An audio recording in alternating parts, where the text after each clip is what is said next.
नमस्कार साथियों, आज हम आपके लिए कुछ इम्पोर्टेंट एमसीक्यू लेकर आए हैं जो मिडवाइफरी बेसिक का पार्ट 3 है। फर्स्ट एमसीक्यू है हमारा, during foetal development both the testicles descent into scrotum by. Question क्या कह रहा है कि जब फीटल डेवलपमेंट होता है उस समय जो टेस्टिकल्स होते हैं वह स्क्रोटम में डेवलप होते हैं बाई यानी किस वीक पर। Option A 20 weeks, option B 28 weeks, option C 32 weeks, option D 80 weeks.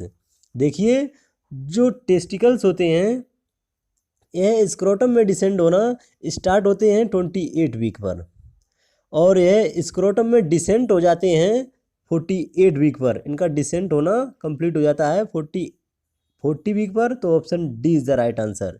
जो टेस्टिकल्स होते हैं वह डिसेंट होते हैं स्क्रोटम में by the week of 40। Option D is the right answer. चलते हैं नेक्स्ट क्वेश्चन की तरफ। नेक्स्ट क्वेश्चन है, during pregnancy physiological changes occur in which organ. Question क्या कह रहा है कि प्रेगनेंसी के समय किस ऑर्गन में फिजियोलॉजिकल चेंजेज होते हैं।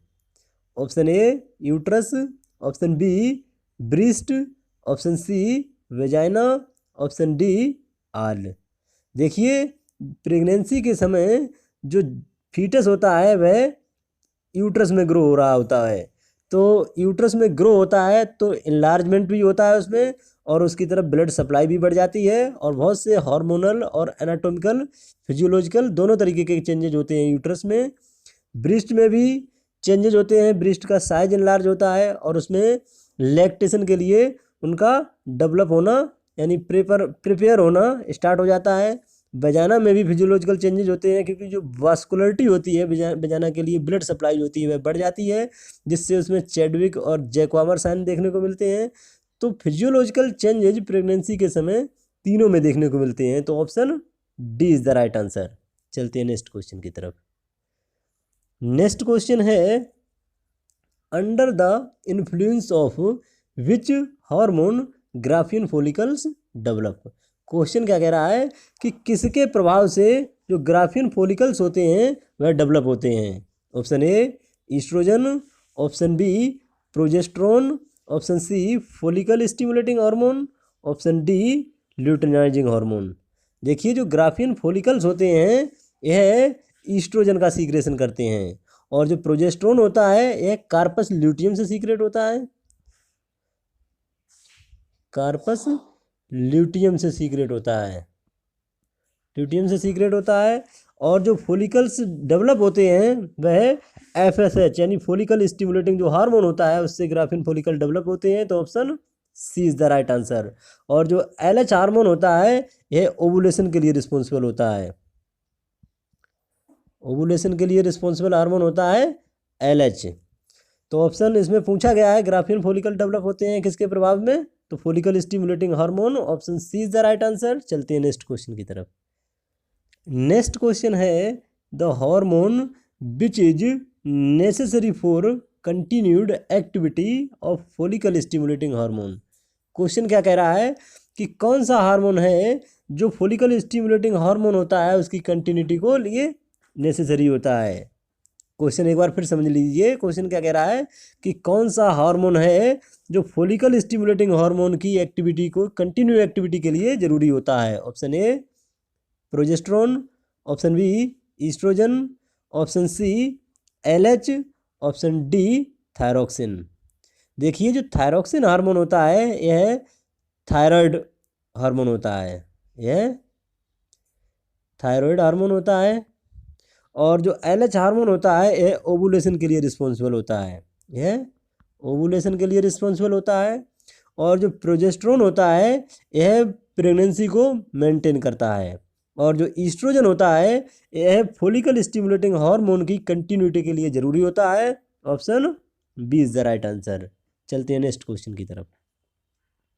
नेक्स्ट क्वेश्चन है, early pregnancy in human being is maintained by. Question क्या कह रहा है कि जो अर्ली प्रेगनेंसी होती है ह्यूमन बीइंग में वह किसके द्वारा मेंटेन की जाती है। Option A placenta, option B corpus luteum, option C breast, option D Graafian follicle.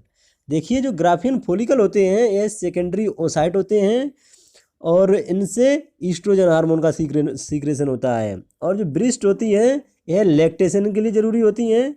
और जो प्लेसेंटा होता है वह अर्ली प्रेगनेंसी में नहीं होता है। और जो कार्पस ल्यूटियम होती है यह अर्ली प्रेगनेंसी को मेंटेन करती है। तो option B is the right answer. जो early pregnancy in human being is maintained by corpus luteum. Option B is the right answer. चलते हैं नेक्स्ट क्वेश्चन की तरफ। नेक्स्ट क्वेश्चन है the major biological function of HCG is. क्वेश्चन क्या कह रहा है कि मेजर बायोलॉजिकल फंक्शन जो human chorionic gonadotropin HCG hormone होता है उसका मेजर बायोलॉजिकल फंक्शन क्या है। Option A maintenance of corpus luteum till 6 week of pregnancy. Option B stimulate maternal thyroid gland. Option C increase in size of breast. Option D hypertrophy of vagina. देखिए जो hypertrophy of vagina में HCG का role नहीं होता है। Increase in breast size है oestrogen का काम होता है। और स्टिमुलेट मैटरनल थायराइड हार्मोन यह थायराइड स्टिमुलेटिंग हार्मोन का काम होता है। और maintenance of corpus luteum till 6 week of pregnancy यह HCG का काम होता है। बायोलॉजिकल मेजर बायोलॉजिकल फंक्शन होता है HCG का। जो ह्यूमन कोरियोनिक गोनाडोट्रोपिन हार्मोन होता है यह मेंटेन करता है कार्पस ल्यूटियम को यानी अर्ली प्रेगनेंसी को 6 वीक तक। तो option A is the right answer. चलते हैं नेक्स्ट क्वेश्चन की तरफ। नेक्स्ट क्वेश्चन है function of human chorionic gonadotropin is. क्वेश्चन क्या कह रहा है कि जो ह्यूमन कोरियोनिक गोनाडोट्रोपिन होता है उसका फंक्शन है। Option A maintenance of corpus luteum till 6 week of pregnancy. Option B it stimulate Leydig cell of the male fetus to produce testosterone. Option C production of milk. Option D both A and B। देखिए जो HCG hormone होता है इसको human chorionic gonadotropin को HCG hormone कहते हैं। Human chorionic gonadotropin short में HCG कहते हैं। HCG का जो काम होता है यह maintenance of corpus luteum till 6 week of pregnancy ये HCG का काम होता है। और it stimulate Leydig cell of the male foetus to produce testosterone. जो HCG होता है यह स्टिमुलेट करता है जो लेडिंग सेल्स होती हैं मेल फीटस में उनकी जो लेडिंग सेल्स होती हैं उनको स्टिमुलेट करता है किसके लिए टेस्टोस्टेरोन के प्रोडक्शन के लिए। ये दोनों काम HCG के होते हैं इसलिए option D is the right answer. Both A and B is the right answer. और जो प्रोडक्शन ऑफ मिल्क होता है यह प्रोलैक्टिन का काम होता है।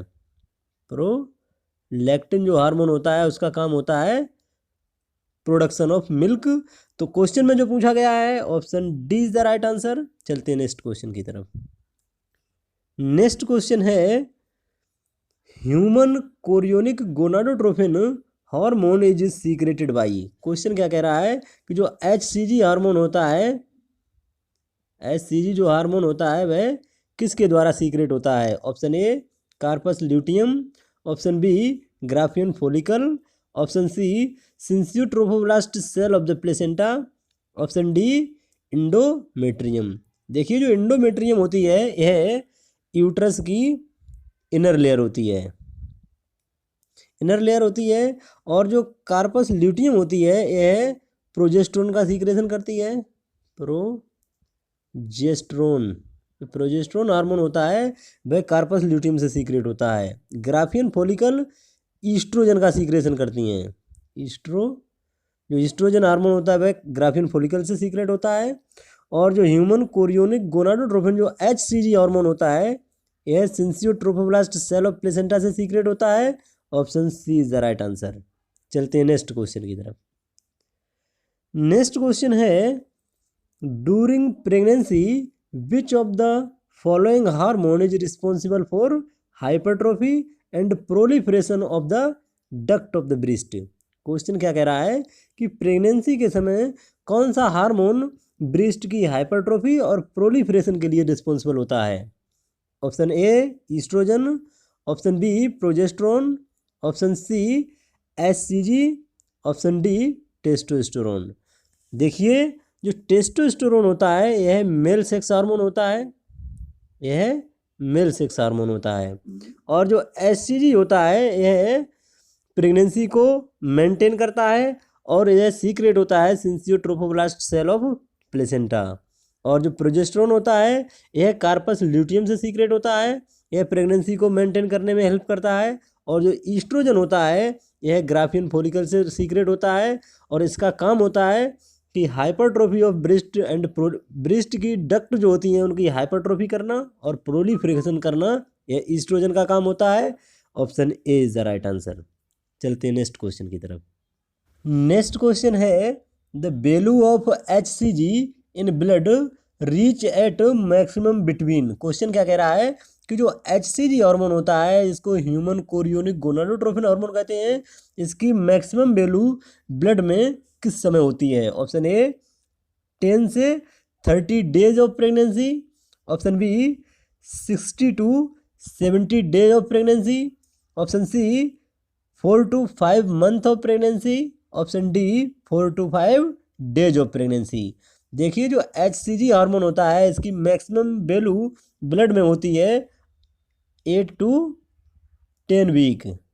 8 to 10 वीक ऑफ प्रेगनेंसी में इसकी मैक्सिमम वैल्यू होती है, उसके बाद इसका लेवल जो है डाउन होने लगता है। तो option C is the right answer. 8 से 10 वीक होगा और डेज में बात करें तो 60 से 70 दिन हो गए प्रेगनेंसी के। 60 से 70 दिन के बाद जो एचसीजी की वैल्यू होती है वह मैक्सिमम होती है। Option B is the right answer. चलते हैं नेक्स्ट क्वेश्चन की तरफ। नेक्स्ट क्वेश्चन है in following which hormone is not secreted by placenta. Question क्या कह रहा है कि नीचे दिए गए में से कौन सा हार्मोन है जो प्लेसेंटा के द्वारा सीक्रेट नहीं होता है। Option A HCG, option B human placental lactogen, option C pregnancy specific B 1 glycoprotein, option D testosterone. देखिए क्वेश्चन में जो पूछा गया है कि कौन सा हार्मोन है जो प्लेसेंटा से सीक्रेट नहीं होता है, तो option D is the right answer. देखिए जो टेस्टोस्टेरोन होता है यह मेल में सीक्रेट होता है, यह मेल में सीक्रेट होता है। एचसीजी ह्यूमन कोरियोनिक गोनाडोट्रोफिन कहते हैं, ये भी प्लेसेंटा से सीक्रेट होता है। ह्यूमन प्लेसेंटल लैक्टोजन ये भी प्लेसेंटा से सीक्रेट होता है। प्रेगनेंसी स्पेसिफिक बी 1 ग्लाइकोप्रोटीन, एक ग्लाइकोप्रोटीन हार्मोन होता है, वह भी प्लेसेंटा से सीक्रेट होता है। लेकिन जो टेस्टोस्टेरोन होता है यह मेल हार्मोन होता है, यह प्लेसेंटा से सीक्रेट नहीं होता है। Option D is the right answer. चलते हैं नेक्स्ट क्वेश्चन की तरफ। नेक्स्ट क्वेश्चन है estriol is first detectable at. Question क्या कह रहा है जो एस्ट्रियोल हार्मोन होता है वह फर्स्ट कब डिटेक्टेबल होता है। Option A 5 month of pregnancy, option B 4 day of pregnancy, option C on the first day of pregnancy, option D 2 month of pregnancy. देखिए जो एस्ट्रियोल होता है इसको अनकंजुगेटेड एस्ट्रियोल 3 भी कहते हैं, UE3 भी कहते हैं। और यह ईस्ट्रोजन का एक प्रकार होता है और यह फर्स्ट डिटेक्टेबल होता है on 2 month of pregnancy. Option D is the right answer. जो एस्ट्रियोल होता है यह फीटल हेल्थ और फीटल वेलबींग को डिटेक्ट करता है। तो जो एस्ट्रियोल है फर्स्ट डिटेक्टेबल होता है 2 month of pregnancy. Option D is the right answer. चलते हैं नेक्स्ट क्वेश्चन की तरफ। नेक्स्ट क्वेश्चन है during pregnancy the hormone that sensitize the myometrium to oxytocin is. देखिए क्वेश्चन क्या कह रहा है कि प्रेगनेंसी के समय गर्भावस्था के दौरान कौन सा हार्मोन है जो मायोमेट्रियम होती है उसको ऑक्सीटोसिन के प्रति सेंसिटिव बनाता है। Option A oestrogen, option B progesterone, option C HCG, option D testosterone. देखिए जो टेस्टोस्टेरोन होता है यह मेल हार्मोन होता है, यह मेल हार्मोन होता है। और जो एचसीजी होता है इसको ह्यूमन कोरियोनिक गोनाडोट्रोफिन हार्मोन कहते हैं, यह प्लेसेंटा से सीक्रेट होता है, यह प्लेसेंटा से सीक्रेट होता है। और जो प्रोजेस्टेरोन होता है यह कार्पस ल्यूटियम से सीक्रेट होता है, कार्पस ल्यूटियम से सीक्रेट होता है। और जो ईस्ट्रोजन होता है यह जो मायोमेट्रियम होती है उसकी हाइपरट्रोफी और हाइपरप्लेजिया करता है और ऑक्सीटोसिन के प्रति सेंसिटाइज बनाता है? तो option A is the right answer. कौन सा हार्मोन है जो मायोमेट्रियम को ऑक्सीटोसिन के प्रति सेंसिटिव बनाता है? तो option A oestrogen is the hormone that sensitize myometrium to oxytocin. Option A is the right answer. चलते हैं नेक्स्ट क्वेश्चन की तरफ। नेक्स्ट क्वेश्चन है which of the following is a hypertensive disorder of pregnancy. Question क्या कह रहा है कि नीचे दिए गए में से कौन सा हाइपरटेंसिव डिसऑर्डर है प्रेगनेंसी का? Option A eclampsia, option B placenta previa, option C hyperemesis, option D ectopic pregnancy. देखिए जो इक्टोपिक प्रेगनेंसी है होता है, इसमें जो जायगोट होता है वह यूट्रस के अलावा दूसरी जगह कहीं इम्प्लांट होने को इक्टोपिक प्रेगनेंसी कहते हैं। और जो हाइपर इमेसिस क्या होता है, इसमें जो एक्सेसिव वोमिटिंग आने लगती है प्रेगनेंसी के समय, एक्सेसिव वोमिटिंग का होना हाइपर इमेसिस कहलाता है। इसको हाइपर इमेसिस ग्रेविड्रम भी कहते हैं। और जो प्लेसेंटा प्रीविया होता है यह एंटीपार्टम हेमरेज काउज करता है। यह एक ब्लीडिंग डिसऑर्डर होता है जो एंटीपार्टम हेमरेज काउज करता है। और जो हाइपरटेंसिव डिसऑर्डर होता है प्रेगनेंसी का उसको इक्लेम्पसिया कहते हैं। Option A is the right answer. चलते हैं नेक्स्ट क्वेश्चन की तरफ। नेक्स्ट क्वेश्चन है which of the following sentence is true regarding pregnancy. Question क्या कह रहा है कि नीचे दिए गए में से कौन सा सेंटेंस है जो प्रेगनेंसी के रिगार्डिंग सही है यानी सत्य है? Option A blood volume decrease, option B cardiac output increase, option C plasma volume decrease, option D all of above. देखिए जो प्रेगनेंसी के रिगार्डिंग जो सेंटेंस दिया गया है ऑप्शन ए जो है ब्लड वॉल्यूम डिक्रीज, यह सही नहीं है। और ऑप्शन बी जो है कार्डियक आउटपुट इंक्रीज, यह राइट आंसर है। प्लाज्मा वॉल्यूम डिक्रीज ये भी गलत आंसर है। तो इसमें जो पूछा गया है true regarding pregnancy, option B is the right answer. क्योंकि इसमें जो कार्डियक आउटपुट होता है वह भी इंक्रीज होता है, ब्लड वॉल्यूम भी इंक्रीज होता है, प्लाज्मा वॉल्यूम भी इंक्रीज होता है। तो क्वेश्चन में जो दिया गया है उसमें option B is the right answer. चलते हैं नेक्स्ट क्वेश्चन की तरफ। Thank you. खुश रहो, मस्त रहो, मेहनत से पढ़ते रहो। जानकारी अच्छी लगी हो तो चैनल को सब्सक्राइब कीजिए।